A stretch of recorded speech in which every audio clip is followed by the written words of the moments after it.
আমার টোটাল দুটো পার্ট হবে। প্রথম পার্টটা সবাই দেখার পরই দ্বিতীয় পার্টটা দেখবে, না হলে বুঝতে পারবে না। টাইম পিরিয়ড ছিল যে এই টাইমের মধ্যে প্রত্যেকটা কয়েদিদের চুল টাইম মতো কাটতে হবে। এখানে এইভাবে তারা রান্না করতো, যেটা ভয়েস শুনতে পাচ্ছ। 242 জন প্রায় স্টুডেন্ট এখানে এসছে টোটাল মিউজিয়ামটা ঘোরার জন্য। তো ভাইদের সাথে দেখা হলো আমাদের। ছোট ভাই, নাম বলে দাও তোমাদের। ওকে, ঠিক আছে।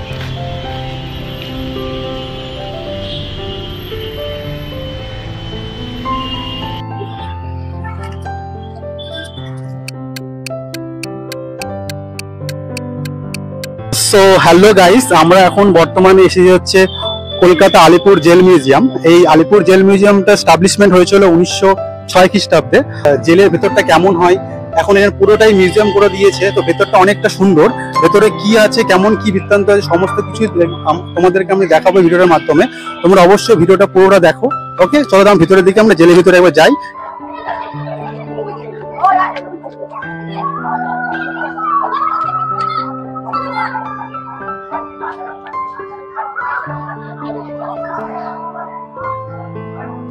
এখানে বিভিন্ন সেল রয়েছে, সেল 1, সেল 2, সেল 3, সেল 4।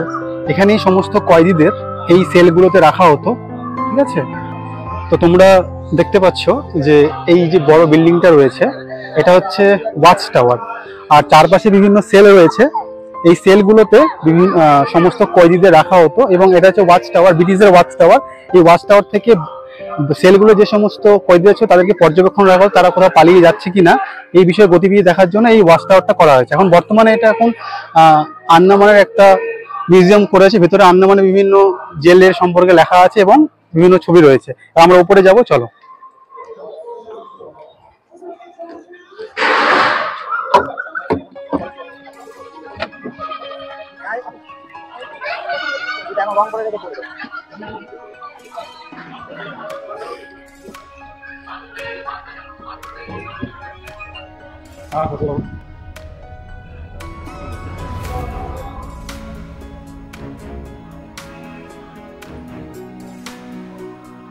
এখানে কিছু কয়েদিদের কিছু ছবির মমি রয়েছে, পুতুল রয়েছে। যারা এখানে থাকতো তাদেরকে এইভাবে কাজ করানো হতো। জেলে বন্দির পরেও অনেক কাজ করানো হতো। এবং এখানে একটা দেখছো একটা পোশাক রয়েছে, তো এই পোশাক তাদেরকে পরিয়ে রাখা হতো সেই সময়, ঠিক আছে। এবং এইভাবে চাকা ঘুরিয়ে তাদেরকে বিভিন্ন ধরনের কাজকর্ম করা হতো। টোটাল বিষয়টা এই ছোট্ট একটা জায়গার মধ্যে তুলে ধরেছে।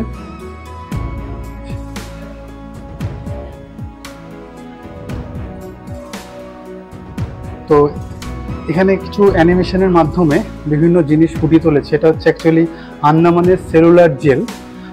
তো সেই সেলুলার জেল, এবং এখানে কিছু ছবি, বিভিন্ন বিষয়গুলো লেখা রয়েছে। তোমরা একটু ভিডিওটা পজ করে দেখলেই বিষয়টা পড়তে পারবে। তো এই কম সময়ের মধ্যে আমি পড়ে তোমাদের বলতে পারছি না, তোমরা একটু ভিডিওটা পজ করে অ্যাকচুয়ালি দেখে নিও, ঠিক আছে। এখানে সুন্দর একটা জেল, সেলুলার জেলের ছবি দেওয়া আছে।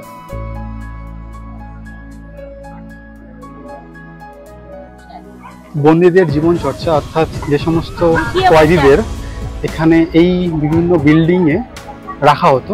তো এখানে দেখছো যতগুলো লাল কালারের বিল্ডিংগুলো তোমরা দেখতে পাচ্ছ, সমস্ত কিন্তু কয়েদিদের এই সমস্ত ঘরের মধ্যেই রাখা হতো অ্যাকচুয়ালি, ঠিক আছে। তো এই একটা ঘর রয়েছে, তোমরা এই ঘরটাকে দেখাবো, দেখে তোমরা জাস্ট একটা অবাক হয়ে যাবে।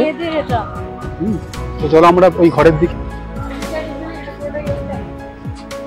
এখানে দেখতে পাচ্ছ যে চুল কাটা হচ্ছে, মানে সেই সময় ব্রিটিশদের একটা টাইম পিরিয়ড ছিল যে এই টাইমের মধ্যে প্রত্যেকটা কয়েদিদের চুল টাইম মতো কাটতে হবে। তো এবং যারা ব্রিটিশদের কথা শুনতো না তাদেরকে এইভাবে বেঁধে তাদেরকে পেটানো হতো, যাতে তাদের সত্যি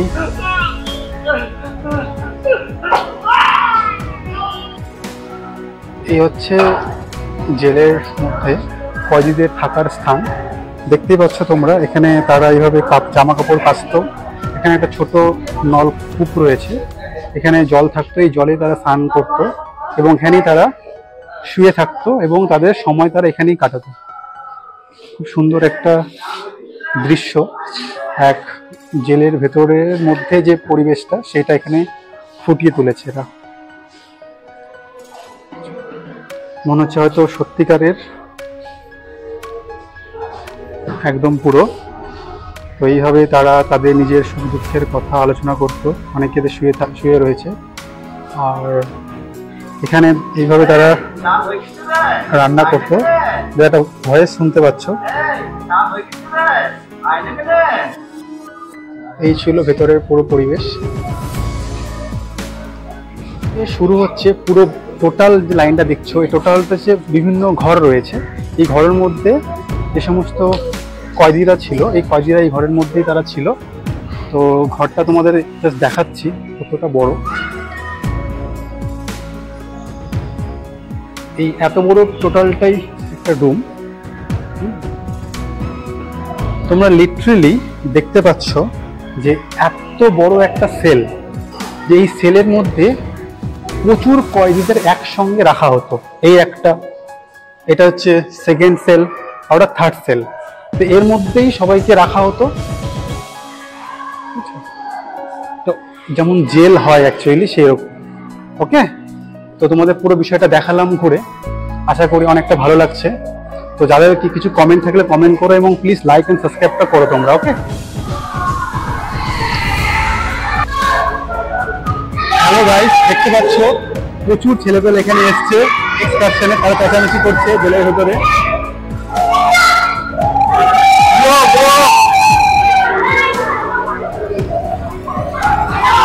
কেমন লাগছে?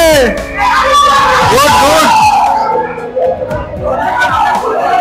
মিস্টার কলকাতা, মিস্টার কলকাতা, ঠিক আছে ব্রো।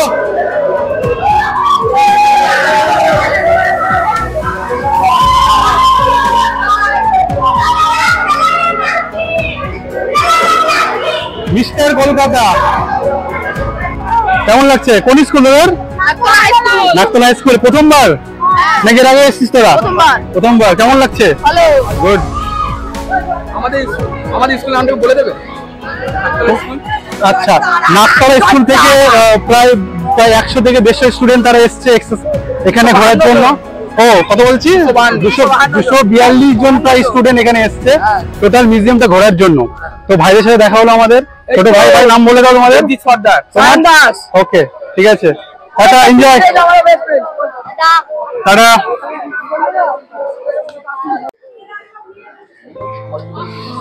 এই কক্ষের মধ্যে যারা যারা ছিল তাদের একটা লিস্ট দেওয়া হয়েছে। নেতাজি কক্ষ, বিধানচন্দ্র রায় কক্ষ, চিত্তরঞ্জন দাস কক্ষ এবং যতীনমোহন সেনগুপ্ত কক্ষ। তো আমরা এখন এই কক্ষের মধ্যে প্রবেশ করব। দেখতে পাচ্ছ ওপরটাই।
এটা হলো যতীনমোহন সেনগুপ্তের কক্ষ।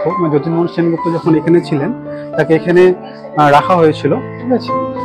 তো দেখতে পাচ্ছ এখানে একটা কিউআর কোড রয়েছে। কিউআর কোড তুমি স্ক্যান করো, তাহলে মানে এখানকার সম্পর্কে পুরো বিষয়টা জানতে পারবে, যে তাই কিভাবে রাখা হয়েছিল, কখন কত সালে রাখা হয়েছিল, এই বিষয়গুলোর মধ্যে দেওয়া আছে টোটালটা। এবং ইভেন এখানে টোটাল একটা বাংলাতেও লেখা রয়েছে। দরকার হলে তোমাদের একটা স্ক্রিনশট মেরে আমি দিয়ে দেবো, যারা দেখছো, যারা আসতে পারবে না।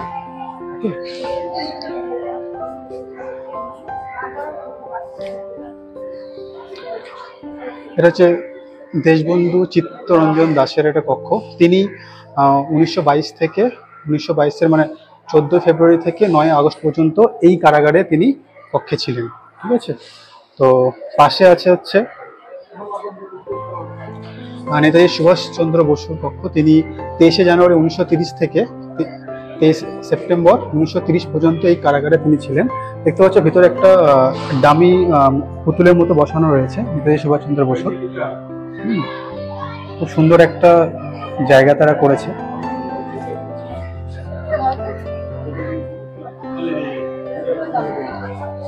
এখানে একটা জায়গা নেতাজিকে এখানে রাখা হতো। এটা হচ্ছে নেহেরু সেল, দেখতে পাচ্ছ তোমরা। আমরা এখন ভেতরের দিকে ঢুকছি।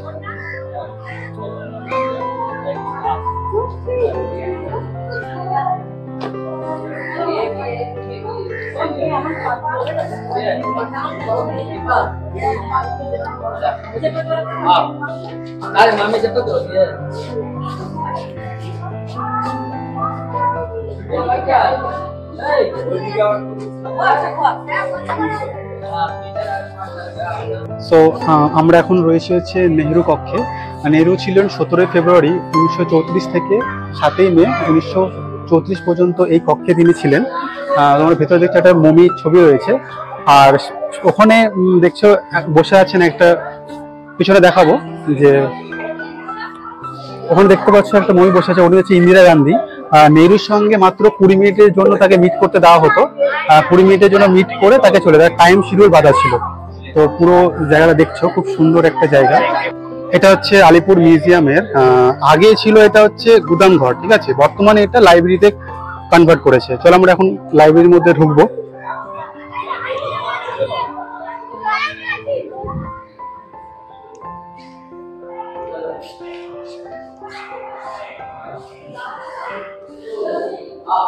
চারিদিকে অনেক বইপত্র রয়েছে বুক সেলগুলোতে। এখানে বসার টেবিল, যারা চাইছো যে এখানে বইগুলো নিয়ে পড়বে তারাও পড়তে পারো। এখানে রয়েছে হচ্ছে যে তোমরা যদি কিছু চাও, যে কিছু মেসেজ লিখতে পারো, তো এখানে লিখে তোমরা এখানে রাখতে পারো। এখানে অনেকে বিভিন্ন মেসেজ দিয়েছে, তোমরা এসে যদি চাও যে এখানে কিছু লিখতে চাও তো লিখতে পারো, অসুবিধা নেই, ঠিক আছে। দেখো ছবি দেওয়া আছে আমাদের পশ্চিমবঙ্গের মুখ্যমন্ত্রী মমতা বন্দ্যোপাধ্যায়।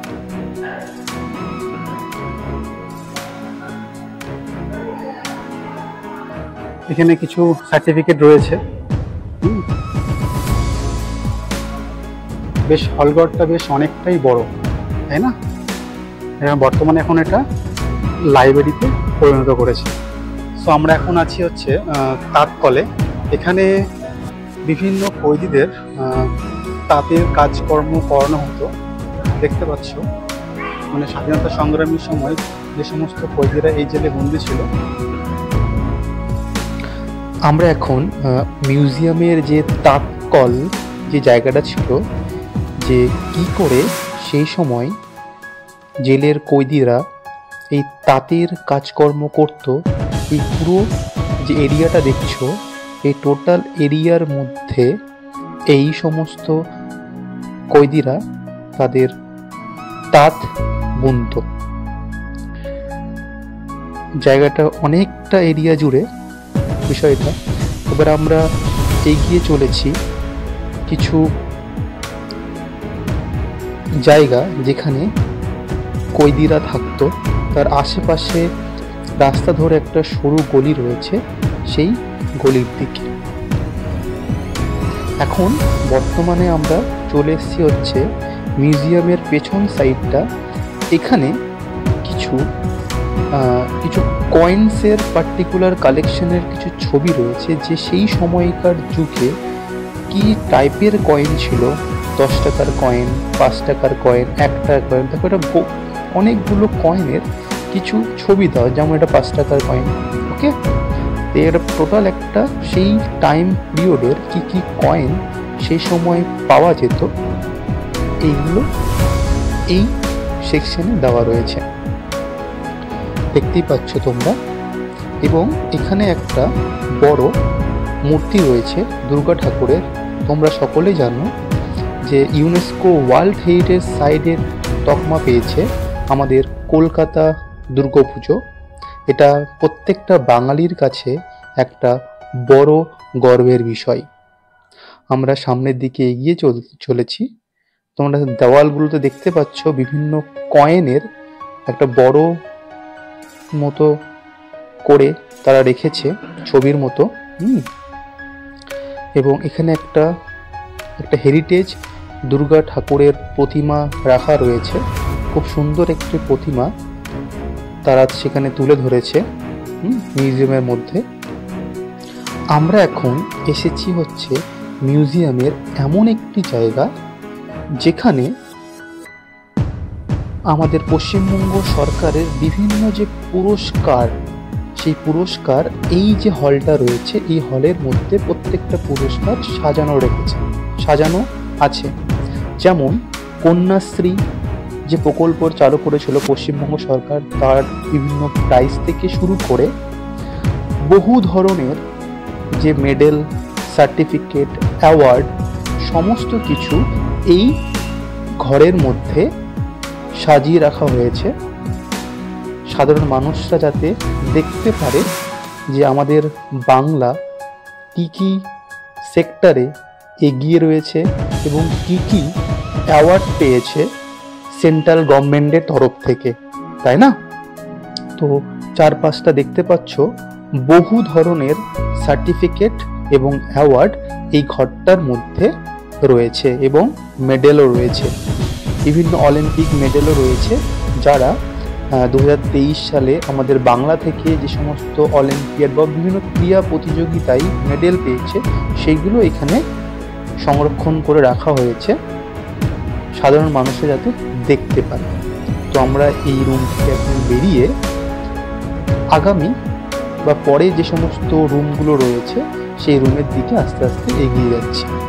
এখন আমরা প্রবেশ করব যে রুমটাতে, সেটা হচ্ছে আমাদের বর্তমান পশ্চিমবঙ্গ সরকার যে অবস্থিত আমাদের মাননীয় মুখ্যমন্ত্রী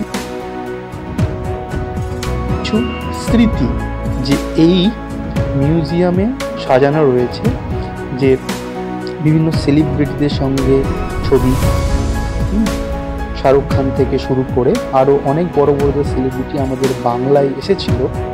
হ্যাঁ, আমরা জানি বাংলার ব্র্যান্ড অ্যাম্বাসেডর হচ্ছে শাহরুখ খান, কিং খান, তার একটা ছবি এখানে লাগানো রয়েছে।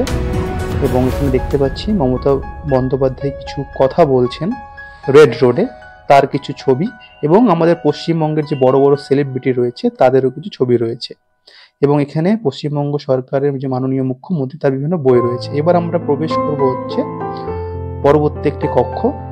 এই কক্ষের মধ্যে বা এই রুমের মধ্যে রয়েছে হচ্ছে নেতাজি সুভাষচন্দ্রের বসুর বিভিন্ন যে তিনি যা কাজ করেছেন আমাদের এখানে, যা যা তিনি আমাদের ভারতবর্ষ স্বাধীন করার জন্য যে সমস্ত লড়াই তিনি করেছিলেন সেই সময়, এবং কি কি তিনি গঠন করেছেন আজাদ হিন্দ ফৌজ থেকে শুরু করে আরো অনেক কিছু, সেই সমস্ত কিছু তথ্য এই ঘরের মধ্যে রয়েছে সেই সময়কার যুগের।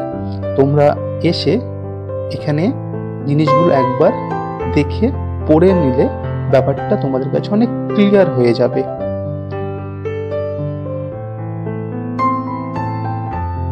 তোমরা আমার কথাগুলো, এবং এখানে একটা ম্যাপ দেওয়া রয়েছে যে সেই সময় ভারতকে স্বাধীন করার জন্য নেতাজি সুভাষচন্দ্র বসু কোথায় কোথায় গিয়েছিলেন। ওকে, এবার আমরা এগিয়ে চলেছি দোতলার দিকে। দোতলাতে অনেক কিছু ছোট ছোট কক্ষ বা ঘর রয়েছে। সেই ঘরের মধ্যেও বিভিন্ন স্বাধীনতা আন্দোলনের সময় যে আন্দোলনগুলো ঘটেছিল সেই আন্দোলনের বিভিন্ন চিত্র তুলে ধরেছেন এই ঘরগুলোর মধ্যে রয়েছে। আমরা এক এক করে প্রত্যেকটা ঘরের মধ্যে প্রবেশ করব এবং কোন ঘরটা কিসের জন্য সেটাও বলবো। এই যে ঘরটা সামনে দেখছো, এই ঘরের মধ্যে রয়েছে হচ্ছে উপরে বোর্ডে লেখা রয়েছে ভারতের মুক্তি সংগ্রাম, বাংলার সময় যে যে মুক্তি সংগ্রাম হয়েছিল সেই ইতিহাস, প্রত্যেকটা ইতিহাস লেখা হয়েছে। এবং সেই সময় যে যারা যারা স্বাধীনতা আন্দোলনের জন্য বিভিন্ন বই লিখেছিলেন, হ্যাঁ, এবং এই বইয়ের মধ্যে যে সমস্ত স্বাধীনতা আন্দোলনের কথাগুলো ফুটে উঠেছে, এই প্রত্যেকটা আন্দোলনের ব্যাখ্যা সহ এই প্রত্যেকটা যে বোর্ড রয়েছে বোর্ডের মধ্যে লেখা হয়েছে। আমি তো দেখে একটু পড়ছিলাম। যাই হোক, ভিডিওটা অনেক বড় হয়ে যায় বলে আমরা টোটাল বিষয়টা কভার যাতে হয়, তোমরা অল্প সময়ের মধ্যে পুরো জায়গাটা একটু বিস্তারিত দেখতে দেখতে পাও, সেই জন্য আমি বিষয়গুলো অল্প অল্প করে তোমাদের দেখাচ্ছি। এখানেও দেখো একটা ছবি দেওয়া রয়েছে, ভারতীয় মুক্তি সংগ্রাম বাংলা। এবার আমরা আস্তে আস্তে এই কক্ষ থেকে বেরিয়ে পরবর্তী কক্ষের দিকে যাচ্ছি। এই যে কক্ষটা রয়েছে, এই কক্ষটা দেখতে পাচ্ছ উপরে সাইনবোর্ডে লেখা আছে ভারতের মুক্তি সংগ্রাম বাংলা। এটাও একটা আর একটা কক্ষ তোমাদের দেখাচ্ছি, ভালো করে একটু দেখো। নেতাজি সুভাষচন্দ্র বোস থেকে শুরু করে রবীন্দ্রনাথ ঠাকুরের বিভিন্ন যে কাব্যগ্রন্থ সেখানে রয়েছে। হ্যাঁ, এখানে কিছু ছবি এবং কিছু লেখা রয়েছে, সেগুলো তোমাদের দেখাচ্ছি। এবং এখানে কিছু মূর্তি রয়েছে, গান্ধী সহ নেতাজি সুভাষচন্দ্র বসু, যে আজাদ হিন্দ ফৌজের যে পুরো বিষয়টা সেটা এখানে লেখা রয়েছে। এবার আমরা এই কক্ষ থেকে বেরিয়ে বাইরের যে দোতলা থেকে পুরো জেলের ভিউটা খুব সুন্দর দেখা যাচ্ছে, তোমরা লক্ষ্য করতে পারছো। এবার আমরা পরবর্তী কক্ষের দিকে এগিয়ে যাচ্ছি। তোমরা উপরে দেখো সাইনবোর্ডে লেখা রয়েছে। এরকম অনেক 3 থেকে 4টে কক্ষ রয়েছে এবং এই কক্ষের মধ্যে বিভিন্ন আন্দোলনের যে সমস্ত ঘটনা কিভাবে ঘটেছিল এই বিষয়গুলো পুরোটা ভালোভাবে সাজিয়ে তারা লিখেছে, যে বিপ্লবীদের কি কি আন্দোলন সেই সময় হয়েছিল, 76-এর মর্মন্তর থেকে শুরু করে যাবতীয় যত আন্দোলন হয়েছিল সমস্ত আন্দোলনের বিষয়ভিত্তিক এখানে এই ছোট ছোট ঘরগুলোর মধ্যে বিস্তারিত লেখা রয়েছে, তোমরা আসলে দেখতে পাবে। এবার আমি আস্তে আস্তে এগিয়ে যাচ্ছি পরবর্তী কক্ষের দিকে। দেখতে পাচ্ছ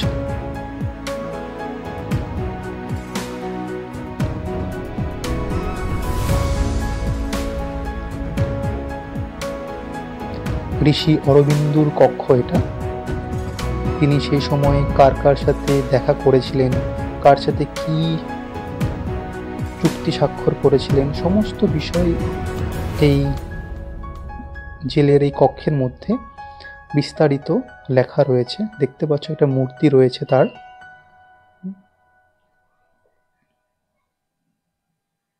এই কক্ষটা অনেকটা সুন্দর, ওপরটা অনেকটা বড় এরিয়া জুড়ে।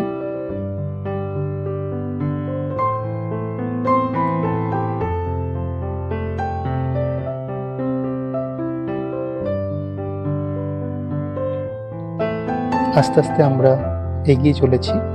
এবার আমরা দেখতে পাচ্ছ যে গ্রিল দিয়ে একটা সেল থেকে আর একটা সেলে যাওয়ার জন্য, মানে একটা ঘর থেকে আর একটা ঘরে যাওয়ার জন্য এরকম একটা মাঝখান থেকে একটা গ্রিল করে একটা রাস্তা করা রয়েছে। বাইরের ভিউটা অনেকটা সুন্দর দেখতে পাচ্ছ। এখন বিকেল হয়েছে। তোমাদের একটা জিনিস দেখাবো, যে উপর থেকে সামনে একটা বড় একটা ফাঁকা গার্ডেনের মতো রয়েছে, সেখানে লাইট এবং সাউন্ড শো দেখানো হয় বিকেল 5টার পর এবং টিকিট মূল্য মাত্র 100 টাকা। দেখতে পাচ্ছ বড় একটা সামনে। সো আজকে যে টোটাল ব্লগটা ছিল আমাদের আলিপুর জেলকে নিয়ে, তো টোটাল আমরা ভিডিওটা কমপ্লিট করলাম। আমার টোটাল 2টো পার্ট হবে। প্রথম পার্টটা সবাই দেখার পরই দ্বিতীয় পার্টটা দেখবে, না হলে বুঝতে পারবে না। তো সকল থ্যাংক ইউ তোমাদের। তো এইভাবেই আমার চ্যানেলে আরো অনেক ধীরে ধীরে ব্লগ আসতে চলেছে। এটা আমার এই চ্যানেলের প্রথম একটা কমপ্লিট ব্লগ। আশা করি তোমাদের পুরোটা খুব ভালো লাগবে। আমি টোটালটাই তোমাদের বোঝানোর চেষ্টা করেছি, টোটাল ব্লগটা, যে আলিপুর এই জেলটা কেমন, কিভাবে আসবে, কোথা থেকে আসবে, টোটাল ডিটেলসটা তোমাদের আমি বলেছি। এবার তোমরা যদি একটা শর্ট বলে দিই তোমরা কি করে আসবে, তোমরা যে যতীন দাস মেট্রো স্টেশন রয়েছে সেখান থেকে প্রায় 5 মিনিট লাগে হাঁটা পথে, তোমরা হেঁটেও আসতে পারো। এবং তোমরা যদি চাও যে অটোতে করে আসবে, অটোও পাওয়া যায়। অটোতে করে ডাইরেক্ট তোমরা আলিপুর জেলের সামনে নামবে, ওখান থেকে তোমরা এন্ট্রি গেটে এন্ট্রি করে নেবে। তো সকলকে অনেক অনেক ধন্যবাদ পুরো ব্লগটা দেখার জন্য। পরবর্তী ব্লগে আবার তোমাদের সাথে দেখা হচ্ছে।